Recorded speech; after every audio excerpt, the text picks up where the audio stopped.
Wade to talk about Birth of a Nation, which is a movie that was first introduced at the Sundance Festival. It has recently sold to Fox Searchlight for $17.5 million, which is record-breaking, may I add. If you all know who Nat Parker is, the actor. Yes. Name. Did you guys see Beyond the Lights? Yes. The great debater. Yes. Oh, yes. That is exactly who that is. So we're going to play a movie tells the story of Nate Turner, who was a slave who led the slave revolt of 1831. If you all remember your American history. Yes. And Gabby, although you may not be able to see her in the trailer, was a star. And when I mean star, I actually mean star, because I shall speak about it, her role was very invisible and silent, but the way it was characterized and the way she portrayed it, it had a very big impact. So you would talk about your role. When I first got the script, it sat on my desk for a while because the title, Birth of a Nation. Are you guys familiar with the original film? Yes. Okay, so you see where I was like, what fool thinks a remake of this is a good idea? And finally they're like, no, it's the story of Nat Turner. It's the most successful slave rebellion in the United States. You've got to read it. And then, Nate wants to talk to you. I read it. I probably started crying probably around page 3, and I wept the whole, my script was literally crinkled from my tears. By the time I finished, I was like, I will be the caterer or a grip. I just need to be a part of telling this story. Many times over my career, I've been asked to audition or take part in other slave narratives, and I had jokingly said, when you do the Nat Turner story, call me. That's the only slave narrative I am interested in. Because no one was even talking about Harriet Tubman at the time. Because there's something about telling our stories, relaying our history from our perspective, being written, produced, and directed by us as we tell our own stories. That was the experience that I was interested in, and I'd never been presented with one like that.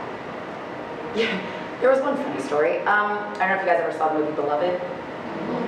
So they had this huge casting call in the middle of Beverly Hills, and they wanted you to come in the slave, I think they might have said slave gear.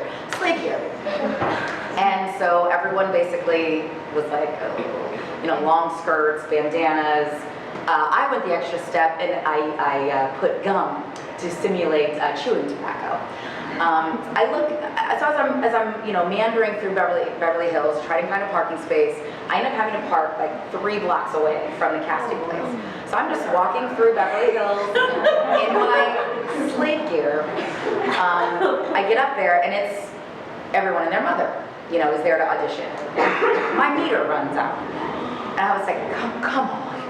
Because this whole time I'm thinking, I'm about to go audition for a room full of white folks where they're either going to tell me that was the best slave I've ever seen, or not so much, not a very good slave. And the fact that I had given someone that kind of power was mortifying. The idea that in order to keep my hope alive, I was going to have to again walk 3 blocks in my slave gear to put more money in my meter and walk all the way back. And by the time I actually did that, because I was so conditioned that the next job is the best job, and that job is going to lead you to your dream career. So the idea of turning around and saying, maybe this isn't feeding my soul or my spirit in the way that I'd like it to, no thank you. God bless you if you're interested in that, but I can't. Now, I'm going to sit there 3 hours. I had to make 4 trips back to the meter, because it was only an hour parking, back to the meter, and every time I lost a little bit of my soul and self-esteem. So by the time A Birth of a Nation came around and I talked to Nate and I was like, I've got to be a part of this. My show, it was time to start shooting Being Mary Jane. And Mary Jane shoots in Atlanta. Birth of a Nation was shooting in Savannah. So I was like, what role could I reasonably do while I'm still shooting my show?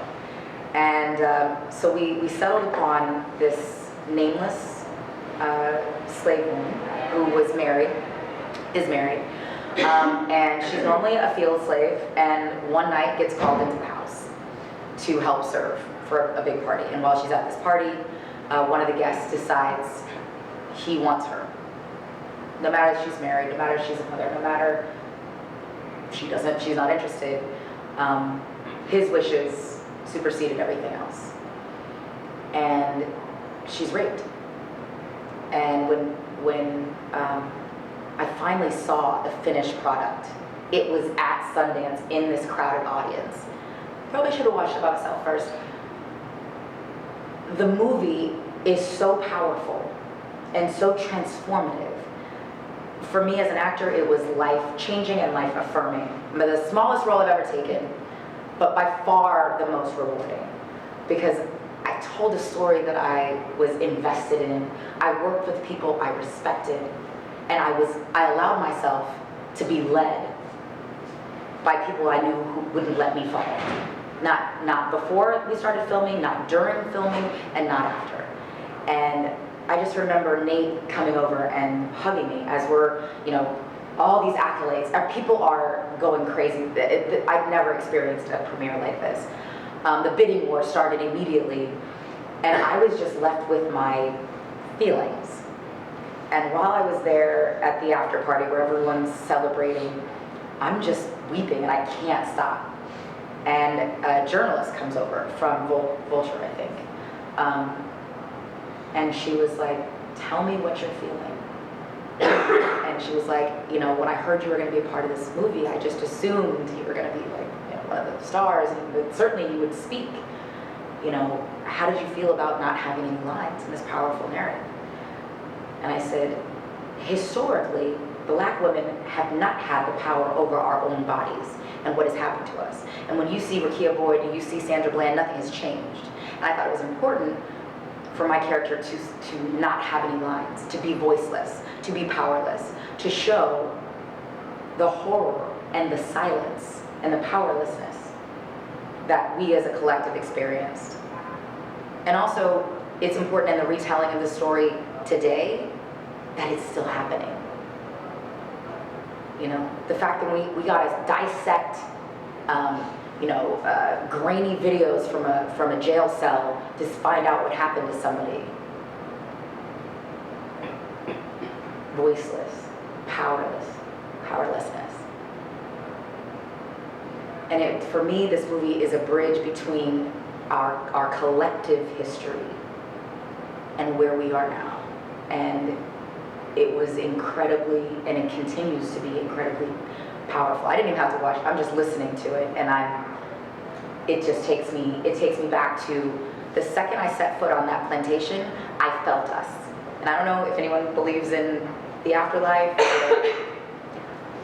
I've never felt more surrounded by, exalted by, and supported by people I could not see, but I could feel like I immediately started weeping, and I'm not a weepy gal.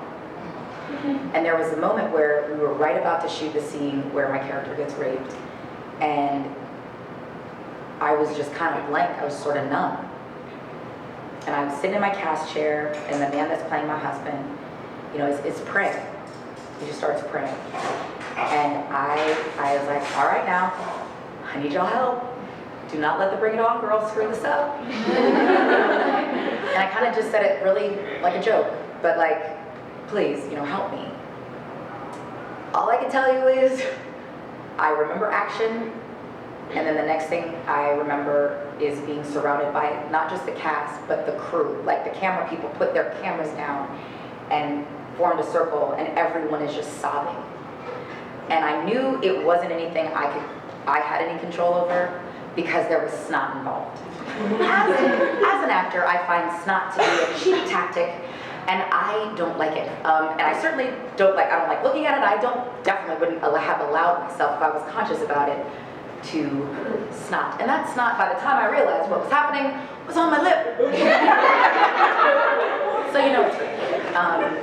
But yeah, just an incredibly powerful, powerful movie. I suggest that you watch it and give yourself time. Don't plan dinner afterwards.